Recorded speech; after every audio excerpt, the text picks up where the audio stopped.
9715. Welcome back to this week's episode of Bigfoot for Breakfast, home of the mysterious and the macabre, where we sit in the studio every week challenging conventional thought. We're your hosts, Sarah Jones and Samantha Carter. We're back this week with part 2 of our Ruby Ridge series. Last week, we took a dive into the details of the events and circumstances that led up to the final standoff in the mountains of Idaho, and this left a mother and a son dead at the hands of federal agents. I want to start off by apologizing for the late episode. We ran into life, so sorry about that. This week, we'll get into the resulting trials and investigations that followed this situation at Ruby Ridge. Because if the actual events weren't enough for America, the subsequent lies and attempts at covering up the mistakes made by federal law enforcement really did it in and really seemed to bring about a change in transparency that American people really needed to see at the time. Kind of. But before we dive into it, make sure that you press that subscribe button on whichever podcast platform that you're listening from and leave us a rating and a review because that helps our show out a ton and we really appreciate it. If you want to contact us for any reason, if you have a show suggestion or if you just want to say hey, you can email us at bigfootforbreakfast@outlook.com, message us on Facebook or Twitter, or you can leave us a voicemail at 641-812-2635 and we'll play it on the next episode. So we talked about Randy Weaver last week and the circumstances of his apprehension at his mountain home in northern Idaho. To summarize and bring the show current here, Randy made friends with a guy that he met at the Aryan World Congress who turned out to be an ATF agent. Long story short, he sold the informant 2 sawed-off shotguns and he ended up with a warrant for his arrest. He was arrested, and after a series of clerical errors on the part of the court and the attorney's office, he didn't show up for court and another warrant was issued. Now remember, we talked about in part 1 that Randy was told at the jail that his court date would be set for February 19th. And then the date was later changed to February 20th. When Randy was sent the letter to notify him of the change in date, the letter mistakenly stated that the court date for which he must appear was March 20th. Later, after the warrant was issued for Randy's arrest for failure to appear, the press did an article on the matter in which a local judge was interviewed. In the article, the judge was quoted as saying that no such clerical error was ever made and that Randy just didn't show up. This is where the lying seems to have started. Randy saw this article and he was baffled by this. He was convinced that they were trying to set him up for something. The lying from the side of law enforcement in this situation is rampant, but so are the many cases of them blatantly overstepping their roles in an official capacity, as though it's no big deal. Like they do it all the time, and they can get away with it because they're the man. The fact that they seem to do it so easily makes me think that this is what the general culture of the law had kind of become in the 80s and 90s. Lying and overstepping at the expense of others. In the Senate Judiciary Subcommittee hearing that was held way after the Weaver trial was finished, they talked about several of these missteps. The U.S. Marshals got involved because it was rumored that Randy had an arsenal of weapons and a reputation for being anti-government.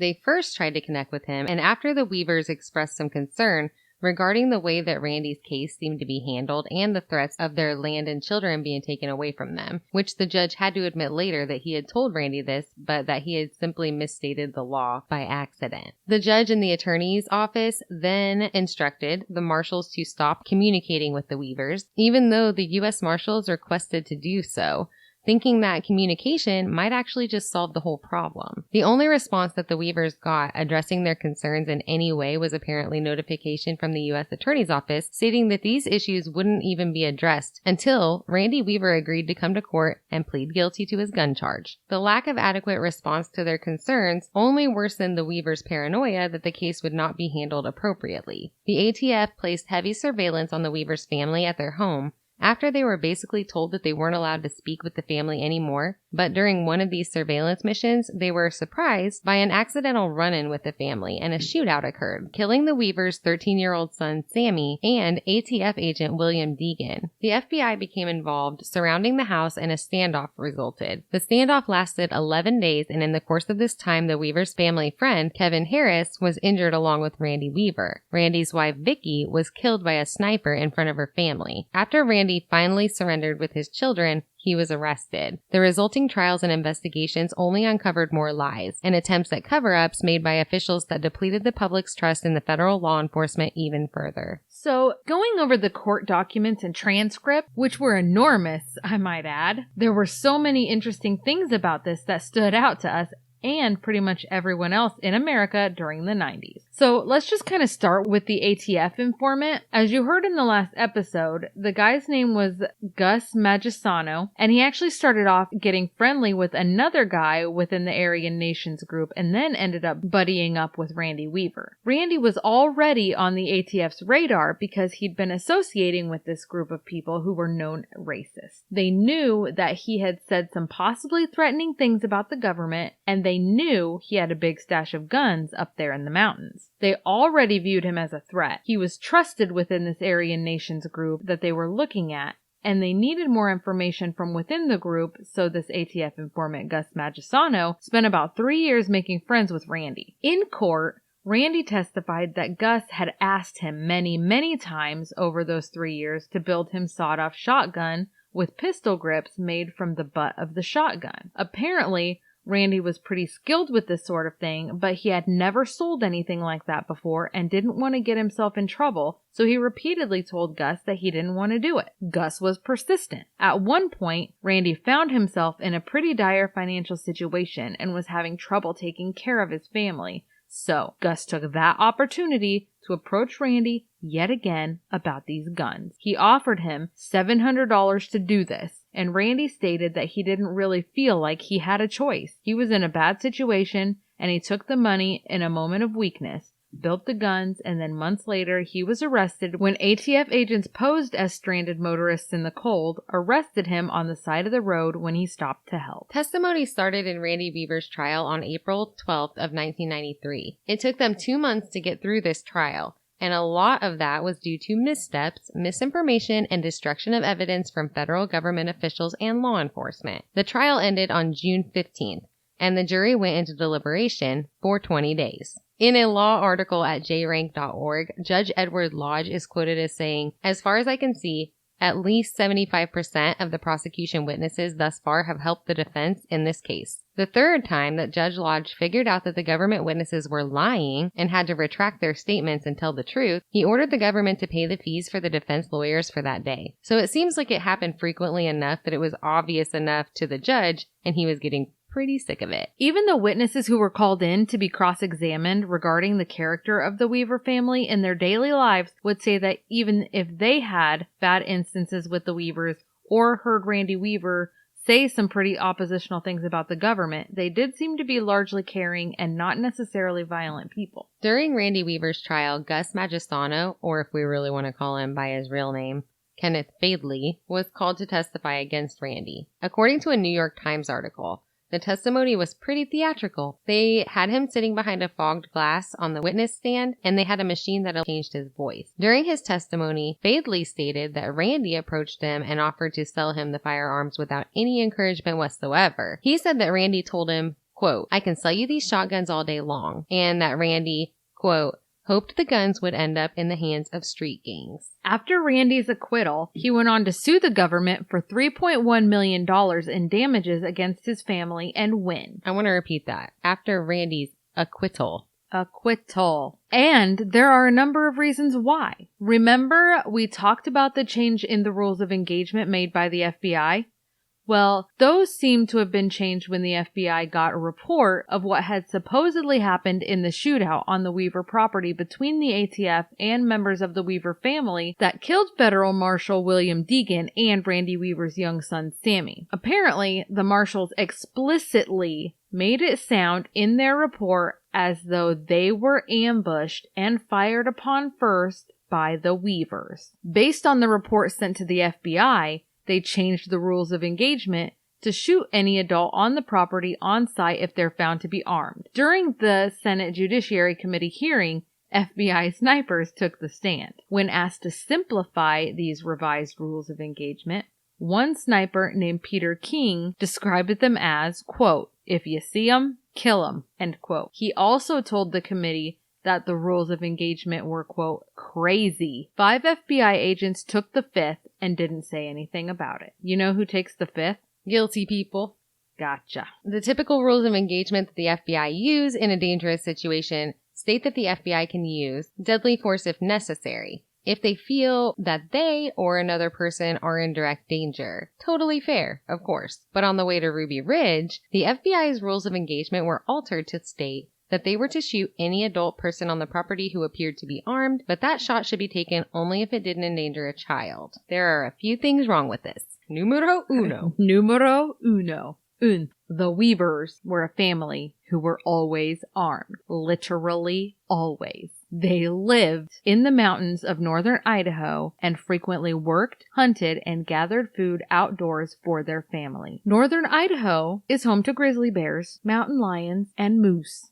And FYI, if any of you think that a moose is just a cute flight animal, you are dead wrong. They are horrifying. And they are giant. And they're mean. And they will eat you. They will kill you quick. They will eat you. Radioactive moose. They won't do that. That's it was true. It was reindeer, not moose. Sorry. Yeah, it was. Please refer to our Do Not Love Past episode. If you want to hear about radioactive reindeer eating mushrooms that were peed on. Yeah, that was the thing. Yeah. No, the people they were eating radioactive ate the mushrooms that the radioactive reindeer ate and peed out. So, in testimony for a federal judiciary subcommittee that was held later on, after the Randy Weaver trial, Randy testified that his children were taught to shoot and handle weapons from an early age for this very reason. At 8 years old, he would teach them to shoot BB guns, focusing on how to use the sights and handle the weapon safely. They would carry this weapon for 2 years until they were 10 years old, allowed to practice with it whenever they wanted. And at 10 years old, they would receive a rifle and a dog and be given a little more freedom to go away from the home on the property alone to do things that they needed to do. Give them a gun and a dog. You know, it is what it is. It is.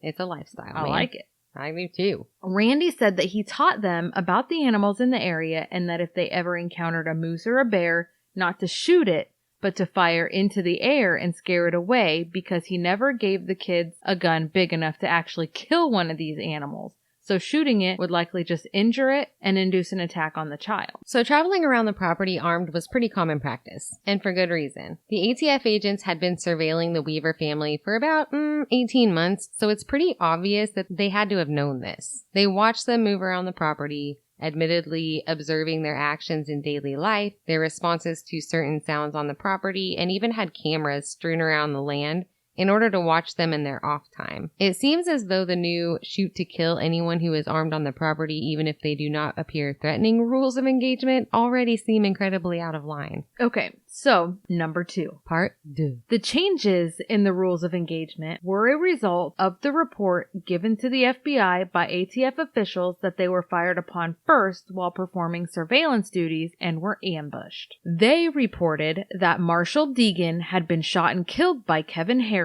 but no mention was made about the killing of Sammy Weaver. Let's just leave that part out. Scrub it clean, scrub it clean. The Marshalls claimed that they had not known that Sammy Weaver had been killed, and Randy had a radio in his house and could hear the Marshalls radioing back. When listening to this, the Marshalls actually made no mention of Sammy Weaver at all. According to Randy, they were telling the dispatcher that they had been, quote, attacked and shot by Randy Weaver and Kevin Harris from a truck. In the Judiciary Subcommittee hearings held later, Randy Weaver talked about this, saying, "It about blew our minds to hear them say this. Of course, we know now that none of that was even true, and it did come out later in court when one of the marshals did testify that this was a lie." So, the newly revised and much more dangerous rules of engagement were based on a report from the ATF that was extremely embellished and partially fabricated to shift blame and make the Weavers seem much more dangerous and confrontational. So here's where it starts. Larry Potts is the name of the man who actually allegedly put in the approval for these new and altered rules of engagement. After the incident was over and the higher-ups started questioning the people involved in order to get to the bottom of it, Larry Potts immediately turned to blaming other people. He pointed the finger at a man named Eugene Glenn, who was the commander at the scene. Glenn was suspended from his job and fired back that this was unfair, because Larry Potts had been the one who authorized the change and was now trying to stay out of the spotlight. The Justice Department's Office of Professional Responsibility launched a full investigation into Ruby Ridge, and in this, they found that Larry Potts and 4 other top-ranking officials were guilty of a lot of things. They were found to have not only conducted a very poor investigation of the incident themselves, but to have actively obstructed subsequent investigations into the FBI's involvement and withheld evidence from the investigators. Isn't that illegal? No. I'm the man. Anyway. Right? Okay. So at first, the director of the FBI believed Larry Potts and actually promoted him to the assistant director position within the FBI. It wasn't long, though, before more questions arose, and suspicion continued to increase as Larry Potts continued to lie and deny all of this. Eventually, he was demoted back to his normal position. Apparently, the director of the FBI and Larry Potts were super good friends. And so I kind of see how this happened. Larry Potts was telling the director of the FBI, I didn't know anything about these new rules of engagement. They just made those up on the fly on the ground before Larry Potts even arrived. But in all reality, that's not the case. No, he just basically lied to his friend and then he put him in a bad position. So that'll come around later too. Another FBI higher-up named Michael Cahoe was suspected to have actually destroyed documents regarding the FBI's actions in the Ruby Ridge case, including an FBI analysis document of their account of the incident. Obviously, if the higher-ups within the FBI are going to this much trouble covering things up and putting their hard-earned jobs on the line, they knew that what they had done was a big no-no from the start, from the very least, soon after it was already done. At the end of the investigation into the rules of engagement change, the new rules of engagement that were used on the scene at Ruby Ridge were found to be, wait for it, unconstitutional. Whoa. Whoa. They said we went too far. They definitely went too far. In the aftermath of all the investigations and inquiries regarding the modified rules of engagement, there were a number of punishments doled out. Kind of. Quote, here's air quotes, punishments. Hand slaps. Danny Coulson, who was the founder of the hostage rescue team, was given a letter of censure for failures in management, but also stated that he was not responsible for the approval of the newly revised rules of engagement. Michael Cahoe was also censured for failures in management, and he was suspended for 15 days. Ooh. Cahoe would later go on to plead guilty to obstruction of justice because he was found to have deliberately destroyed the FBI report that revealed who initially gave the orders to change the rules of engagement. The report was an after-action critique document. He admitted that he ordered his subordinate officer, FBI Special Agent Gail Evans, to destroy copies of the FBI Ruby Ridge after-action critique and a computer disk that contained the critique. Michael Cahoe was later sentenced and served 18 months in prison for doing this. Richard Rogers was the head of the hostage rescue team and was censured and suspended for 10 days. Larry Potts, the man found to have given approval for the change of rules of engagement, was found to have done so without the approval of the director of FBI. Not only did the director of the FBI not approve it, he did not even know about it, apparently. He continued to deny that he had approved this, and although he was punished at first, and many members of the FBI said he was the one who did it, a later investigation stated that there was not sufficient evidence to prove that he did. So it was basically just their word against his, and they couldn't prove that he did it. So that kind of sucks. Eugene Glenn, FBI field commander. He was censured and suspended for 15 days. Remember, this is the guy that Larry Potts blamed for just making up the rules of engagement on his own and not being told to do it. His letter of censure blamed the approval of the rules of engagement on him, stating, quote, as on-scene commander, you approved the rules of engagement that could reasonably have been interpreted to direct law enforcement officers to act contrary to FBI policy and law. End quote. Eugene Glenn spoke out against this, sending a letter to the Office of Professional Responsibility Counsel Michael Sheehan on May 3, 1995. His letter stated that the administrative review submitted to them by the FBI officials was meant to facilitate a cover-up, part of which was this wrongful accusation that he was the one who changed the rules of engagement, unbeknownst to Larry Potts. Glenn stated that during the standoff, Potts spoke to him directly and told him that he himself had altered the rules and Danny Coulson had advised him to conform. Eugene Glenn requested that the Justice Department perform its own review instead of relying on the FBI administration to submit theirs. So they're like turning on each other in here. There's no loyalty when you're going down for doing something wrong. No, it sounds like every man for himself. Kind of. It's weird because they have situations like this where they're kind of like backbiting and against each other, but then they have other situations where they're all like cover it up. So it's always one or the other, you know? It's either every man for himself with certain people, or it's nobody say anything and just sweep it away. So this letter was a lot of the reason that an investigation was launched by the Office of Professional Responsibility by the Justice Department.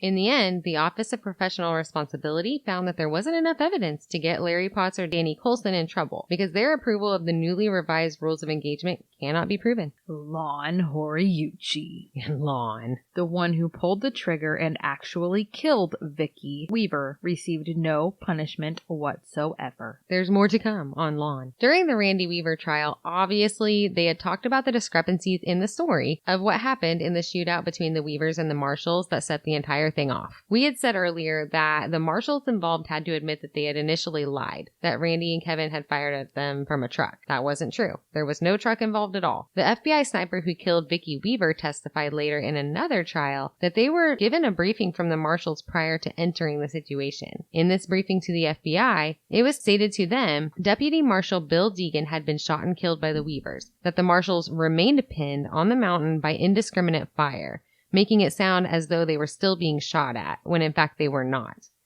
The FBI was told that either Kevin Harris or Randy Weaver or Vicky Weaver was responsible for the killing of Marshal Deegan, that Randy Weaver was Special Forces military, that there were people in the cabin who were still armed, and that Randy was sending armed children out to investigate noises. It was reported to the FBI that Randy had called in neighbors and friends to form a militia at the cabin, so they weren't sure how many adults were in there. The local government was attempting to apprehend Randy for a firearms violation, and that anyone going up the hill to the cabin was in danger. So according to Horiuchi, this was the FBI's interpretation and perception of the situation going on in Idaho. So I can see how things kind of started off wrong already. You know, the FBI is coming in with a clean slate. They don't know anything about this. So they have to rely on information, kind of like we give nursing reports. The Marshalls were in the situation. They gave the report. Your patient is alert and oriented, time 4 and independent. Right. None of that. So basically, it's kind of like that. You know, like they're coming in with nothing. So they have to rely on what the Marshalls are telling them in report. So if the Marshalls make the situation sound way different and worse than it is, how are the FBI going to know any different than that? Back to the trial of Randy Weaver and Kevin Harris.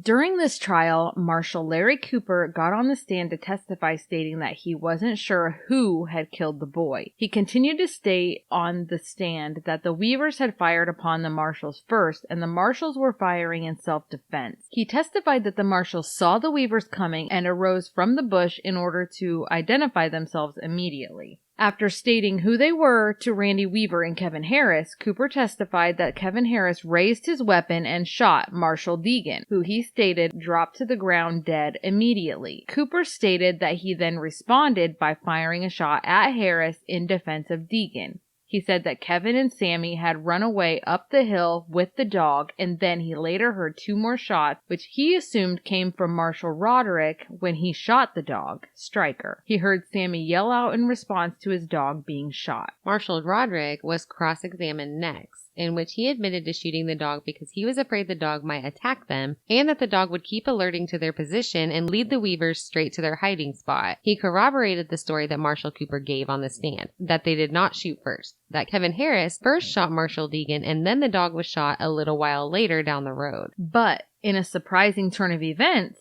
another marshal was called to the stand to be cross-examined, and he sang a different tune. His name was Frank Norris. He had been a little further down the road and didn't directly witness the shooting, but he could hear everything that was going on from his position. He testified to the court that he heard the very first shot fired, and it was, in fact, the familiar sound of a shot fired by a .223, not a .30-06 like Kevin Harris was carrying. The .223 was one of the weapons carried by the marshals at the time, the one that Marshal Roderick was carrying, and not the weapons that were carried by Sammy Weaver or Kevin Harris. When expert witnesses were presented to the stand to discuss ballistics and the spent shell casings found on the ground in the area of the shootout, the story that the Marshalls gave of the incident became even less easy to believe. The gathering and placement of the shell casings on the ground showed that Marshal Deegan had not fallen immediately without having fired a shot. Apparently, it looked as though he had actually traveled 22 feet while firing 6 bullets from his weapon. There were 19 shots taken in the entire gunfight, 7 from Marshal Deegan,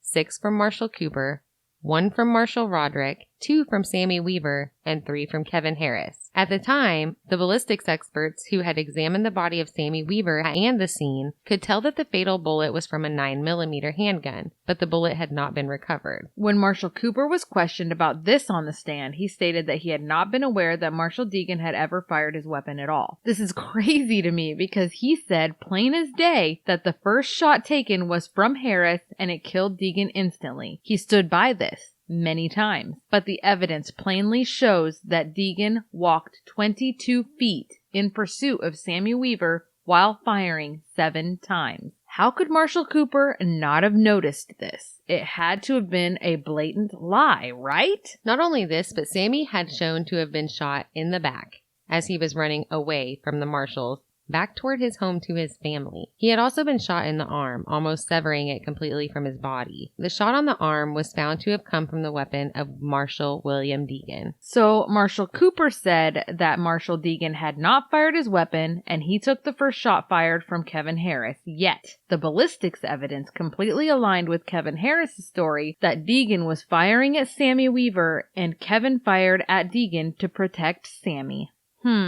After the trial was over, one of the jurors was quoted as saying, "I just couldn't buy the story the way the marshals told it. It just couldn't have happened that way." Other jurors from the case were later contacted after it was all said and done by Idaho State Senator Larry Craig. The jurors largely agreed that the government's conduct in this case was incredibly disturbing.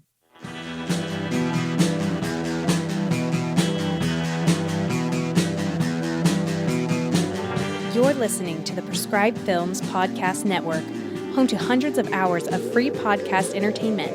The shows on this network all have a common goal, providing you with the best discussions about movies and other forms of entertainment media. The PFPN hopes to fill your earholes with audio joy. Visit our website with links to all the other amazing shows at www.thepfpn.com. Thanks for listening.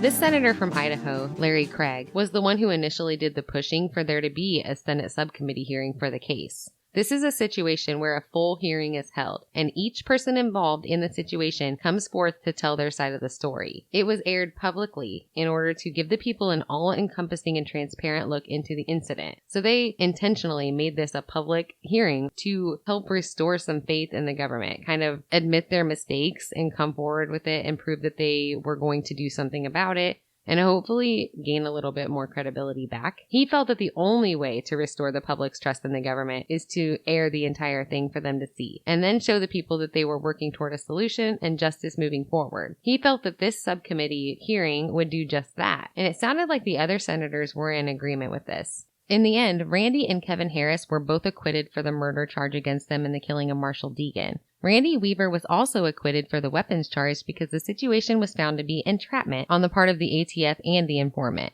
Oh, you don't say. Weird. The only thing that he ended up doing any time for was failure to appear in court and violating conditions of bail. He got 18 months in jail for this. He had already been in jail for 14 months. He was out by Christmas. In 1994, Randy filed a lawsuit for the wrongful deaths of his family members. He ended up being awarded $3.2 million in this case, even though the U.S. Marshal Service and the FBI continued to deny that they were wrong in this situation. Kevin Harris filed a lawsuit as well and was awarded $438,000. So, if the FBI was so right, why would they win all that and not do any time in jail? But that wasn't the end. As we stated earlier, there was an investigation from the Justice Department's Office of Professional Responsibility, as well as a public hearing from the Senate Judiciary Committee in 1995. 2 years after the standoff, at which all parties were allowed to testify their side of the story. So many more things came of this. There was also a trial for the FBI sharpshooter responsible for the death of Vicki Weaver, Lon Horiuchi, and we'll get into that here shortly because there were some interesting facts about Mr. Horiuchi as well. During the trial for Randy Weaver, when Marshall Cooper was testifying, he was said to have stated that he did shoot somebody and he knew that he wounded them because they, quote, went down like a sack of potatoes, which would be interesting because the they initially had said they didn't realize that they had killed Sammy Weaver. During the trial, it was speculated that it had to have been Sammy because no one else from the Weaver family had even been injured. But 2 years later, in the hearings for the Senate Judiciary Subcommittee, Marshall Cooper testified again. He made statements that he believed it was Randy Weaver who accidentally shot his son in the back as he was running home.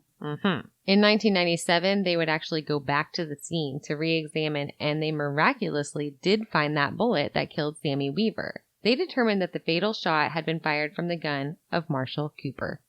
In that Judiciary Subcommittee, they found that Lon Horiuchi's actions in taking the shot that killed Vicki Weaver to be unconstitutional and recommended charges as his actions were not legal and violated the civil rights of Vicki Weaver. So we have to remember that these subcommittees and these hearings and the investigations, they do an in-depth investigation into the situation, but they can only recommend what the court should do. So just because they find that this happened doesn't mean that they'll be convicted or anything will come of it. In 1997, Denise Woodbury, the prosecutor for Boundary County, went ahead and brought charges for involuntary manslaughter against FBI sniper Lon Horiuchi for the killing of Vicki Weaver. This happened just before the statute of limitations for this charge could expire. Typically, in situations like this, federal agents are immune from prosecution by the state because it's kind of the nature of their job, but it was agreed that this immunity has limits. They wanted to be sure that Lon Horiuchi wasn't acting in an objectively unreasonable manner when he shot and killed Vicki. During the hearing to determine whether Lon Horiuchi would actually face a jury in trial, a good point was brought up. FBI were said to have considered the kids in the Weaver household to be hostages.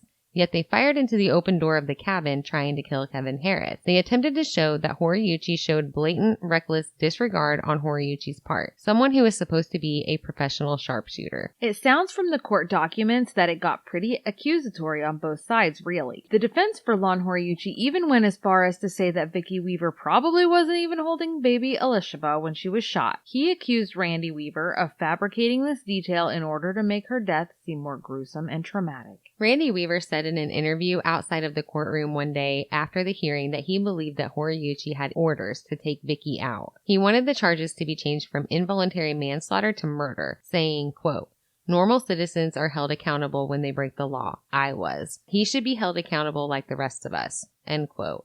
Which is kind of true. Randy Weaver stood trial for the murder of Federal Marshal William Deegan, even though he hadn't fired even one shot throughout the entire 11-day incident.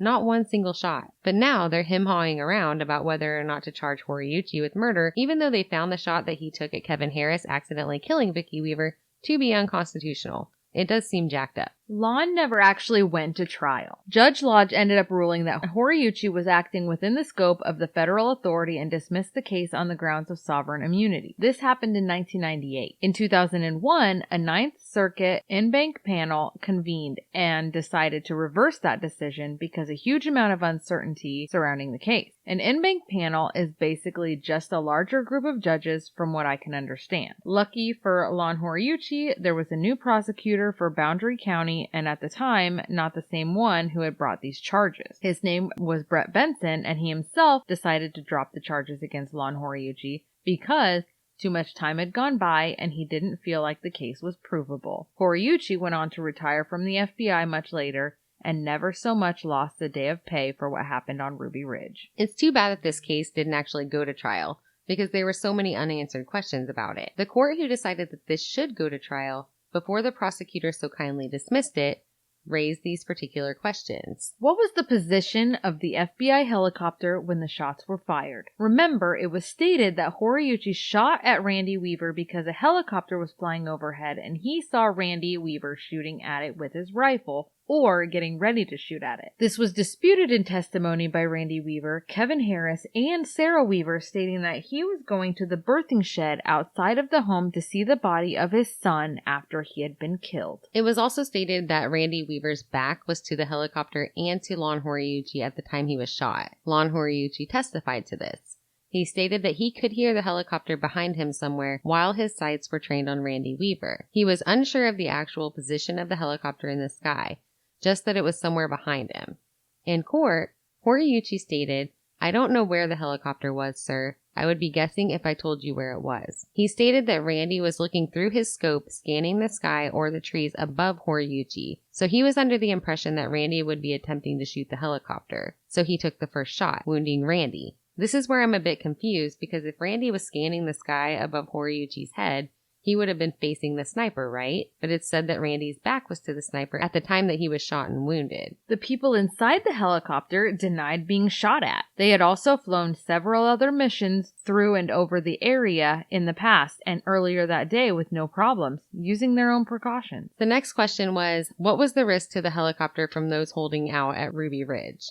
Meaning, would the weapons that they were carrying even be sufficient to bring down a helicopter or to injure people inside of the helicopter should Randy Weaver have been shooting at it? Admittedly, I know almost nothing about weapons, and I'm not entirely sure of the caliber of weapons that Randy was holding at the time, other than it was said to be a rifle. But I did read that Lon Horiyuchi knew what he was carrying and that he denied that the weapon would likely have posed any danger. The first shot that Horiyuchi took, wounding Randy Weaver, was determined to be justified because he perceived an immediate danger. He perceived Randy to be a threat by the way he was holding his weapon and looking through the scope. Even if he didn't know for sure that Randy was aiming for the helicopter, Horiyuchi's eyes were trained on him, so Horiyuchi didn't likely know what he was aiming for, but he appeared to be in a threatening stance, so he used his judgment to take the shot. Okay, fair enough. It was mostly Horiyuchi's second shot, the one wounding Kevin Harris and killing Vicky Weaver, that was in question. In trial, they tried to determine whether or not the shot to be reasonable or reckless. When he shot Kevin Harris as he was running through the door of the cabin, Horiyuchi testified that he was trying to prevent him from getting back into the cabin. He had actually thought that Kevin Harris was the same man that he had shot earlier, Randy Weaver, and wanted to kill him before he got back into the house because he thought that he may try to shoot at the helicopter from inside of the cabin. At that point, he stated that the snipers would not be able to shoot back because the children were in the cabin. But when he shot Kevin Harris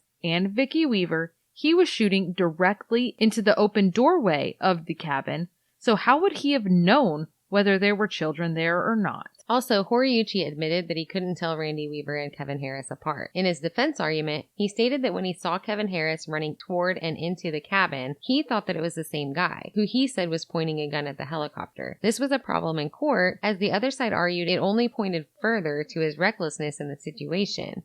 Not only that, the fact that Kevin Harris was running away demonstrated that the immediate danger was actually abating. Not only that, but the entire time that the Weavers and Harris were under fire from Lon Horiyuchi, they made no attempt to fire back at anyone. Everything they appeared to have done was in retreat or to take cover from fire. Under normal FBI rules of engagement, this would negate the need for fire, but not under the revised ones. In most situations involving law enforcement and the perceived use of unnecessary force, there are some that even I find super hard to agree with, as does much of society. And I think that while we should be supportive and appreciative of law enforcement, I believe that there is nothing wrong at all with the public keeping them under a lens. It helps keep them honest.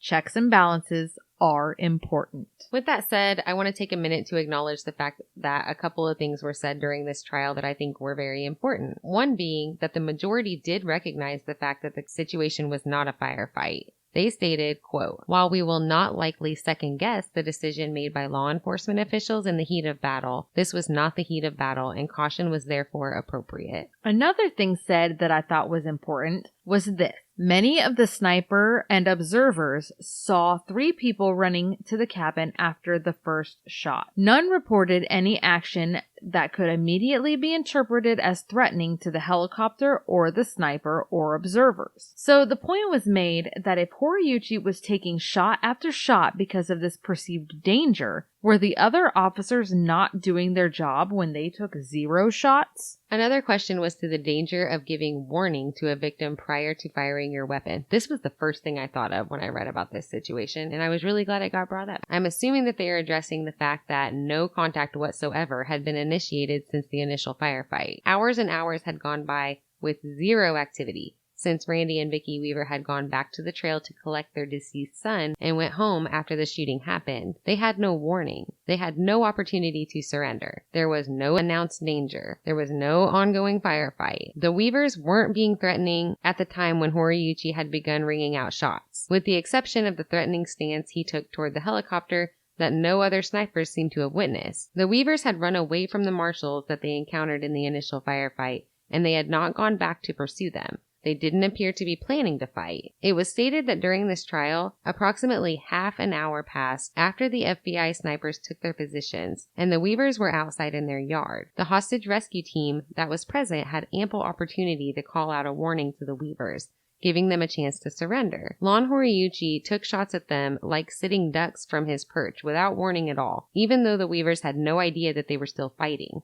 But that's just my speculation. The next question was that of Horiuchi's knowledge of Vicky Weaver's whereabouts. There was tons of talk about this during the trial. Horiuchi denied several times that he was aware of Vicky Weaver standing behind the door of the cabin when he shot at Kevin Harris and killed Vicky instead. During the initial trial of Randy Weaver, when Horiuchi was called to testify on this, he stated explicitly that he had not seen Vicky standing behind the door or did not know that she was there, holding it open for her family. The door that they are talking about here is an exterior door that is solid on the bottom half and has 6 panes of windows on the upper half. There were denim curtains over the panes of glass, and this is why Horiuchi states that he did not see her. She was behind the curtain. Randy and Sarah Weaver both testified that they were sure that the curtains were drawn open because they never closed them. Horiuchi's defense argued that there was a hole in the curtain from the bullet that was shot by Horiuchi, and that the hole in the curtain only lines up with the hole in the window if the curtains are closed. So it's hard to say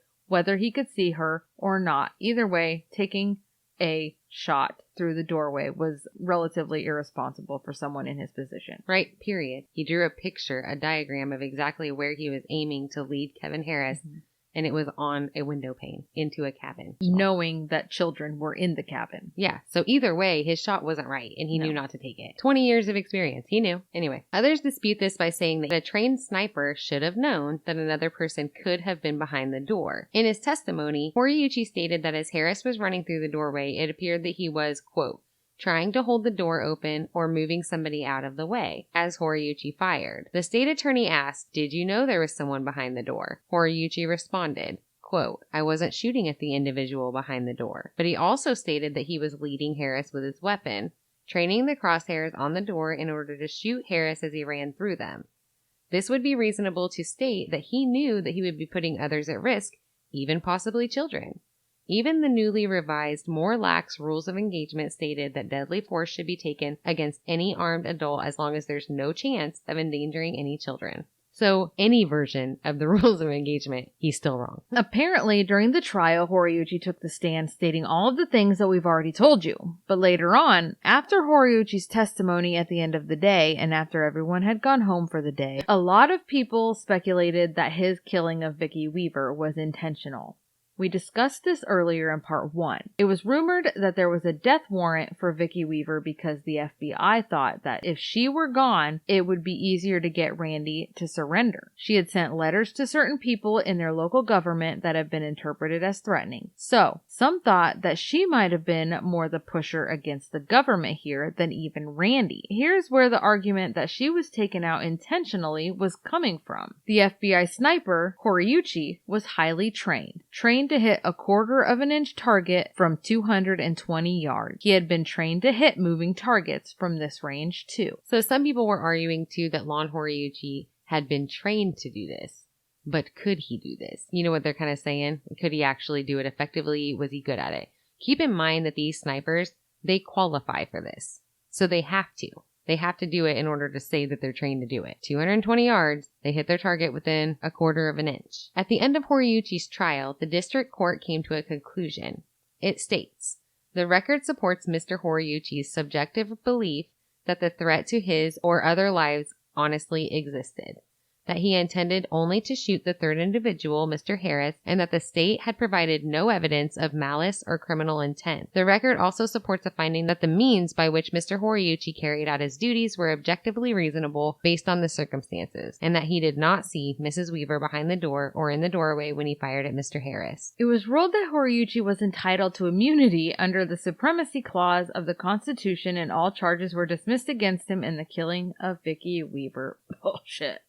The Supremacy Clause of the Constitution that enabled Horiuchi to escape punishment in this situation states this, quote, "The Constitution and the laws of the United States which shall be made in pursuance thereof, and all treaties made, or which shall be made under the authority of the United States, shall be the supreme law of the land, and the judges in every state shall be bound thereby. Anything in the Constitution or laws of any state to the contrary notwithstanding. They stated that, quote, the state has not carried its burden of presenting an affirmative showing that Mr. Horiuchi acted in bad faith or that Mr. Horiuchi acted in a way that cannot be considered reasonable. I just do not understand that. How is it not reasonable to not shoot through an open door in a building where you know children are? And if he wasn't prosecuted, it is hard in a law enforcement situation. It's hard to make those judgments. If he wasn't prosecuted for it, at the very least, he should have been punished in his job, right? At the very least. At the very least. I'm not wrong on that. No. So this is interesting because this was a Ninth Circuit court who determined that Lon Horiuchi would not stand trial for the manslaughter killing of Vicki Weaver. But they had no problem putting on a full-blown trial for Kevin Harris and Randy Weaver for the killing of Deputy Deegan,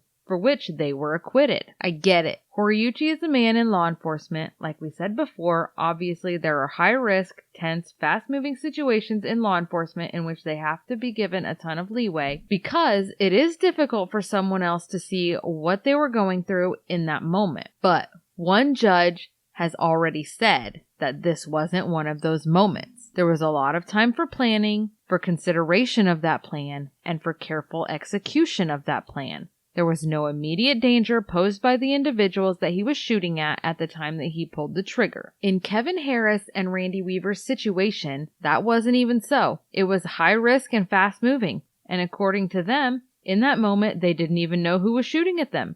Not to mention that during this entire thing, from the initial firefight to the surrender, Randy Weaver never once took a shot at anyone at all. It's not any big secret that many frightening things came to light to the American people during the situation at Ruby Ridge and during the ensuing investigations that went on well into the 2000s. The first thing that jumps out to me is the federal officials seemed so cavalier about messing with the evidence in this case. It makes a person think that this was almost common practice to alter the facts the best they can to protect themselves and their own. There were things that I read in a couple of reports that as some FBI agents were actually accused of staging evidence at the scene of Ruby Ridge after the surrender, and including this staged evidence in the FBI official photographs. Like I said, there were things in the investigation reports that alluded to this, but none really elaborated on it, and none gave definitive proof or recommended punishment for it. Which really confused me because if that was an accusation, why was it not elaborated on or looked into further? Maybe it was, and I completely missed it. During the Judicial Senate Committee hearing, one senator mentioned that he felt that the trend was going toward militarizing our police. They were training with the Army, using Army terms and tactics, and given a lot of power. This was obviously allowing them to think that they were able to get away with a lot of things that weren't necessarily appropriate when trying to diffuse a situation that they were really starting to get out of hand with, making their own rules. This really seemed to have come down to the training. This whole situation caused a huge public outcry, and it took the federal government a long time to gain back the trust of the American people. If they even have. And here we are again, right? Yeah. Which is horrible because it is a needed service. We do need them, and we do need to be able to trust them. And to me, it somewhat seems that they tried. They held public hearings and seemed to have aired as much of the dirty laundry as possible. I do find it necessary to state, though, from what I read, the majority of the FBI and marshals who were directly involved still have not admitted their wrongs here.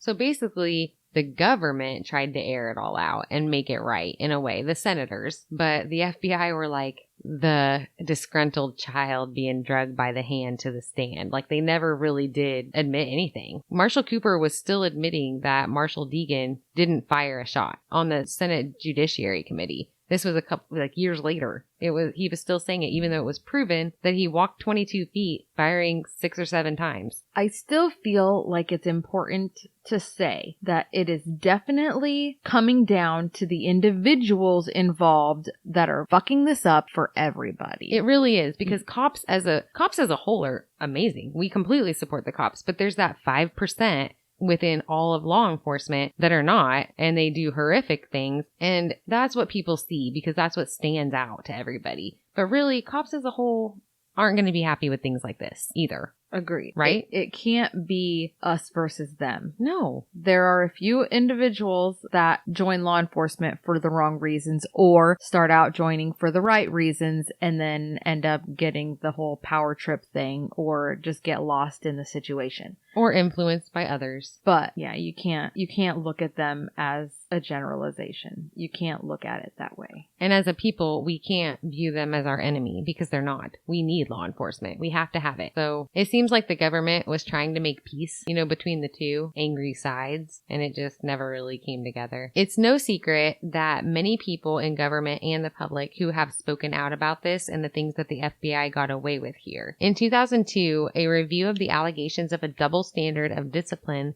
at the FBI was put out by the Office of the Inspector General.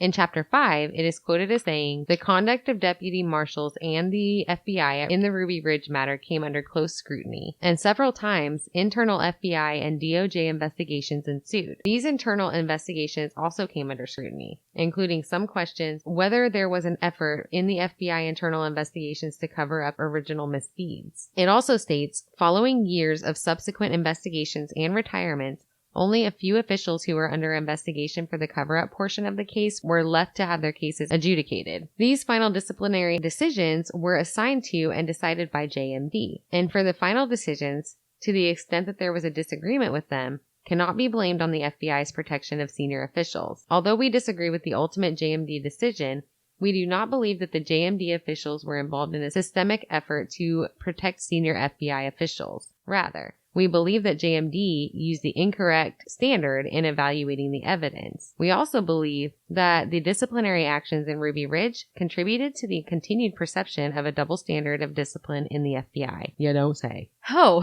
and another thing. Oh yeah, and then there's this. A couple of years after the Ruby Ridge incident, we all know that there was another incident in which the FBI came under direct scrutiny. The situation with the Branch Davidians down in Waco, Texas. Negotiators had been working for weeks for a peaceful standoff. There were to be no shots fired. The deal was that at the end of the standoff, a FLIR analyst was commissioned to analyze characteristic, repetitive flashes noted on a camera tape coming from a position in which a member of the FBI hostage rescue team sniper was stationed. The station was from a house across from the Branch Davidian compound and was called Sierra 1. These flashes were alleged to be gunfire directed at the retreating Branch Davidians as they fled a building in flames, posing no threat.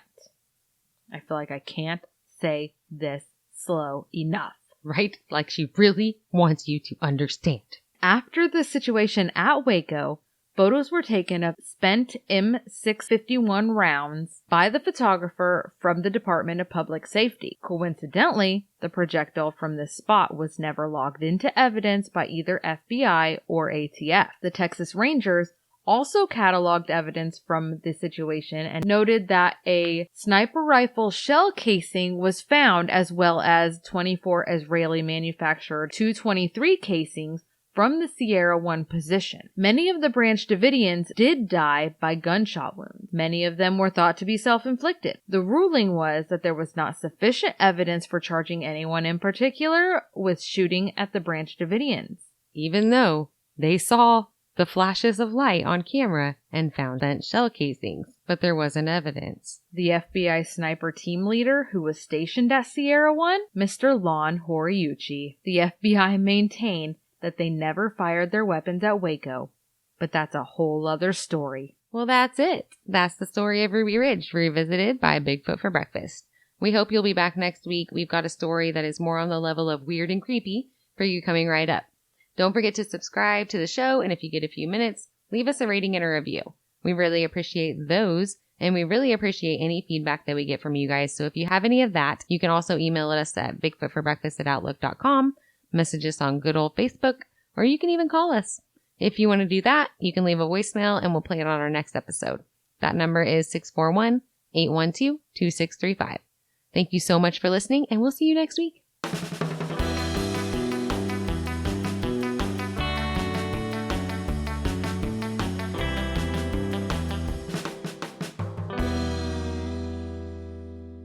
Come at me, bro.